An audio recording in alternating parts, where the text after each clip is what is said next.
Hi నమస్తే welcome to Myra media. నేను మీ కేవీఆర్.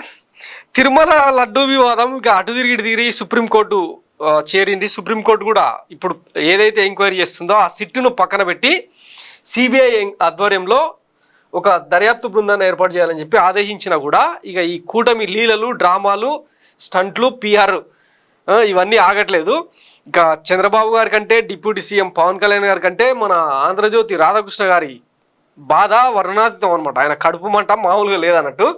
ఈరోజు కొత్త పలుకులో ఆయన రాసింది ఏంటంటే కల్తీ నెయ్యికి కారకులు ఎవరు, అసలు కల్తీనే లేదని రిపోర్ట్స్ చెప్తా ఉంటే ఇక కారకులు ఎక్కడ, దోషులు ఎవరు?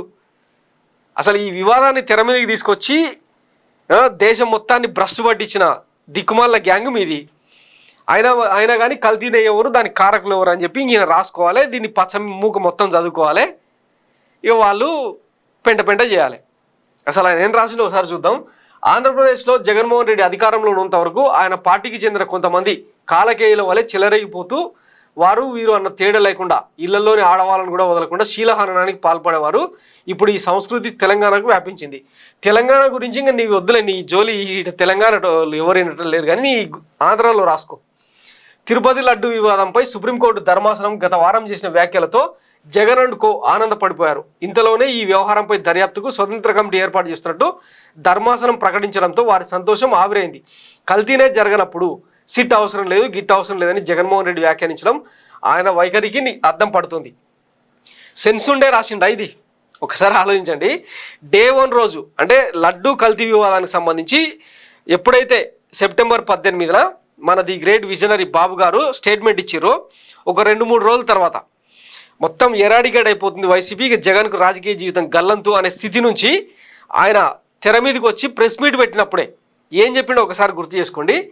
ఈ లడ్డు కల్తీ విషయం అసలు ఎక్కడా లేదు. టీటీడీ బోర్డు అనేది అదొక ఇండిపెండెంట్ బాడీ, దానికి ముఖ్యమంత్రి కాదు ఈవో బాధ్యుడు. ఆయన సమక్షంలో టీటీడీ బోర్డు ఇట్లా పనిచేస్తుంది. నెయ్యి సంబంధించి లడ్డు పోటుకు వస్తువులన్నీ ఎట్లా పోతాయి అనేది మొత్తం పిన్ టు పిన్ వివరించిండు. అయినా మీకు ఏమైనా అనుమానాలు ఉంటే దర్యాప్తు చేయించవచ్చు కదా అని చెప్పి ఆ రోజే సిబిఐ ఎంక్వైరీని కోరిండు. పైగా చీఫ్ జస్టిస్ ఆఫ్ ఇండియా భారత ప్రధాన న్యాయమూర్తికి ప్లస్ నరేంద్ర మోడీ ప్రధానమంత్రికి ఆయన లేఖ కూడా రాస్తున్నట్టు ప్రకటించారు. ఆయన అంత నిజాయితీగా, నిబద్ధతగా ఈ లడ్డు కల్తీ వివాదం అంటే కొన్ని కోట్ల మందికి సంబంధించి ముడిపడిన అంశం కావడంతో అంత నిజాయితీగా తెర మీదకి వచ్చి ఆ వివాదాన్ని తేల్చమని చెప్పి అప్పీల్ చేసినప్పుడు ఇంకా ఆయనను ఎట్లా దోషిగా పెడతారు? మాట్లాడితే కాలకేయుల వలె అని మాట్లాడతారు. ఇప్పుడు ఈ రాష్ట్రంలో జరిగిన హత్యలకు, అరాచకాలకు, మహిళలను ఇళ్లలోంచి బయటకు లాగి కొట్టిన ఈ పల్నాడులో ఇవన్నీ కనిపిస్తలేవా? ముచ్చుమారిలో ఈరోజు మదనపల్లిలో 2 చిన్నారులను చంపేస్తే కూడా హంతకులు ఎవరన్నది కూడా తేల్చలేకపోయింది మీ దిక్కుమాల ప్రభుత్వం. ఇట్లాంటివి రాయం మనం. ఎంతసేపు వైఎస్ జగన్మోహన్ రెడ్డి మీద బట్టగాల్సి మీద వేయాలి, గత ప్రభుత్వం మీద కడుపు మంట సల్లార్చుకోవాలి మనం. ఇంతకు మించి మీరు చేయగలిగింది ఏం లేదు. ఎక్కువ ధరకు కొనుగోలు చేసి తక్కువ ధరకు ఎలా విక్రయిస్తారు? కాంట్రాక్ట్ ఇచ్చే ముందు ఏఆర్ డైరీ సామర్థ్యాన్ని పరిశీలించారా లేదా? అవసరమైన నెయ్యి ఉత్పత్తి చేయలేని కంపెనీకి కాంట్రాక్ట్ ఇవ్వడం వెనుక ఏం జరిగింది? కేవలం 318 రూపాయలకే కిలో నెయ్యి సరఫరా చేయడం సాధ్యమా కాదా? ఇవన్నీ ఎందుకు పరిశీలించలేదు? సరే, గత ప్రభుత్వం గుడ్డి ప్రభుత్వం, గుడ్డిగాడ పలుదోవింది అనుకుందాం. మరి మీ ప్రభుత్వం ఎంబీకి కట్టలు కడతా ఉంది. ఈరోజు ఒక యువకుడు తిరుపతి అన్నప్రసాదంలో జెర్రీ కనపడింది అని చెప్పి ట్రోల్ చేస్తే అది పెద్ద ఎత్తున వివాదమైంది. తర్వాత అంతకుముందు ఖమ్మంకు సంబంధించిన ఒక మహిళ లడ్డూలో బొద్దింక వచ్చిందని చూపించింది. ఇవన్నీ మన ప్రభుత్వంలోనే జరిగింది. సరే, గత ప్రభుత్వం మీద ఇన్వెస్టిగేషన్ జరుగుతుంది. ఆ కార్యక్రమాలన్నీ తెర వెనుక నడుస్తూనే ఉన్నాయి. దోషులు ఎవరైనా తేల్చే కార్యక్రమం మీ ప్రభుత్వం చేతుల్లోనే ఉన్నప్పుడు ఇంకా వాళ్ళ మీద దాడి ఎందుకు? ఇప్పుడు నువ్వు రాయాల్సిందల్లా ఇప్పటి టీటీడీ బాడీ మీద, ఇప్పటి ప్రభుత్వం మీద కదా. అట్లా రాయం మనం.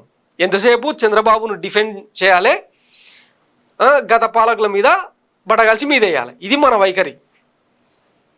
ఇంకా ఏమంటాడు? కేవలం 318 రూపాయలకే కిలో నెయ్యి సరఫరా చేయడం సాధ్యమా? ఇవన్నీ ఎందుకు పరిశీలించలేదు? మరి మన హెరిటేజ్ కంపెనీలో 567 రూపాయలకు జొమాటోలో, స్విగ్గీలో చూపిస్తుంది. మరి అంత తక్కువ ధరకు వాళ్ళు ఎట్లా ఇస్తున్నారు? వాళ్ళు తిరుపతికి పంపిస్తలేరా? అది వేరే సంగతి. కానీ జనం మీద అమ్మి సొమ్ము చేసుకుంటున్నారు కదా. మరి అక్కడ దొరికినప్పుడు ఇక్కడ దొరకకూడదని ఏం రూలు? ఇవన్నీ మాట్లాడితే లాజికల్ పాయింట్స్ ఇల్లాజికల్ అనిపిస్తుంది మీకు. స్వామివారి సేవకు అంకితం కావాల్సిన సుబ్బారెడ్డి కానీ, ధర్మారెడ్డి కానీ, మరొకరు కానీ లడ్డు నాణ్యతను ఎందుకు గుర్తించలేకపోయారో తెలియదు. శ్రీవారి క్షేత్రాన్ని వేరే అవసరాలకు వాడుకోవడంపై చూపిన శ్రద్ధ లడ్డు ప్రసాదాల నాణ్యతపై చూపలేదు. సరే, గత ప్రభుత్వం మొత్తం భ్రష్టు పట్టించింది. శ్రీవారిని అక్కడ టీటీడీ బోర్డును ఆ పవిత్రమైన స్థలాన్ని మొత్తాన్ని భ్రష్టు పట్టించింది. అందుకే మిమ్మల్ని తీసి పక్కన పెట్టిన అనుకుందాం వైసీపీని. ఇప్పుడు మీ ప్రభుత్వం ఏం చేయాలి? ఆ టీటీడీలో రాజకీయ జోక్యం లేకుండా చాలా పారదర్శకంగా పకడ్బందీగా, అది ఎప్పుడో 1940లో ఏర్పడిన బాడీ కాబట్టి దాని స్వతంత్రతను అది కాపాడుకునేలాగా వాళ్ళకే ఇచ్చేస్తే అయిపోయాయి కదా కాంట్రాక్టు. ఆగమశాస్త్రం ఉన్నది, శుద్ధ బ్రాహ్మణులు ఉన్నారు, వాళ్ళు కాపాడతారు కదా ఆ పవిత్రతను. ప్రతిదానికి మన కుల పోలను మన సామాజిక వర్గ పోలను దానిలో పెట్టేసి రికమెండేషన్లు చేసేసి కంపు చేస్తున్నది ఎవరు? సరే, గత ప్రభుత్వం తప్పు చేసింది, దాన్ని సరిదిద్దాల్సిన అవసరం ఇప్పుడు మీ మీద ఉంది కదా. ఆ పని చేయం, ఎంతసేపు ఇట్లా వార్తలు రాయించుకుంటాం అనమాట. తిరుమలకు పూర్వవైభవం తెస్తాం, ప్రసాదాలు బాగాలేవని ఆందోళన చేసినా గతంలో ఎవరు పట్టించుకోలేదు, ఇప్పుడు పరిస్థితి మెరుగైపోతుంది అని చెప్పి భక్తులు చెప్తున్నారంట. ఇట్లా అన్నం వండేదాకా మన ముఖ్యమంత్రి చంద్రబాబు గారు తిరుమలను ప్రక్షాళన చేస్తున్నారని మనం కళ్ళకద్దుకోవాలన్నట్టు. ప్రస్తుతం అందుతున్న సమాచారం ప్రకారం నెయ్యి కల్తీ జరిగిందనడంలో సందేహం లేనందున ఈ పాపానికి ప్రత్యక్షంగా పరోక్షంగా ఎవరు కారకులో తేలాలి. తిరుమల ఔన్నత్యాన్ని, ప్రాశస్తాన్ని, పవిత్రతను మండగలిపే కుట్ర ఏదైనా దీని వెనుక ఉందా అన్న కోణంలో కూడా దర్యాప్తు జరగాలి. ఇంకా ఇప్పుడు ఆ తిరుమల పవిత్రతను, సనాతన ధర్మాన్ని కాపాడేందుకు కొత్త దేవుడు పవన్ కళ్యాణ్ గారు వచ్చారు కదా, ఇంకేం రందువాడకంటే జరిగిపోతుంది తెర వెనుక. దర్యాప్తు బృందంలో సభ్యులుగా నియమితులయ్యే వారికి కూడా స్వామివారిపై నమ్మకం, భక్తి ఉంటుంది కనుక ఈ దర్యాప్తునకు కేవలం ఉద్యోగ ధర్మంగా భావించకుండా పవిత్రమైన కార్యంగా పరిగణించాలి. సందేహాలకు అతీతంగా అసలు ఏం జరుగుతుందో కోట్లాది మంది భక్తులకు చెప్పాలి. కూటమి ప్రభుత్వం ఏర్పడి 4 నెలలు కాలేదు. ఈ వ్యవధిలో ఏ ప్రభుత్వం మీదైనా వ్యతిరేకత ఏర్పడడం అసంభవం.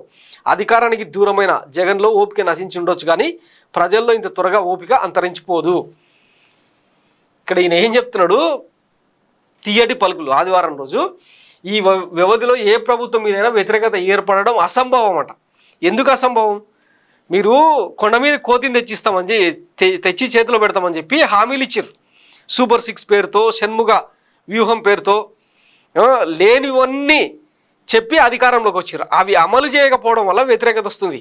విజయవాడ వరదల్లో కలెక్టరేట్ ముట్టడికి వైఎస్ జగన్మోహన్ రెడ్డి ఉంటే ఈరోజు వాలంటీర్లతో కనీసం ఇప్పటికి 2-3 సార్లు వచ్చి తమకు డైరెక్ట్గానో ఇండైరెక్ట్గానో సాయం చేసేటోళ్ళు, పోగొట్టుకునే మొత్తం రీప్లేస్ చేయకపోయినా ఆ సర్టిఫికేట్లు ఏవైతే ఉంటాయో అవన్నీ తెచ్చిచ్చేటోళ్ళు అని చెప్పి అక్కడ జనమే మాట్లాడుతున్నారు.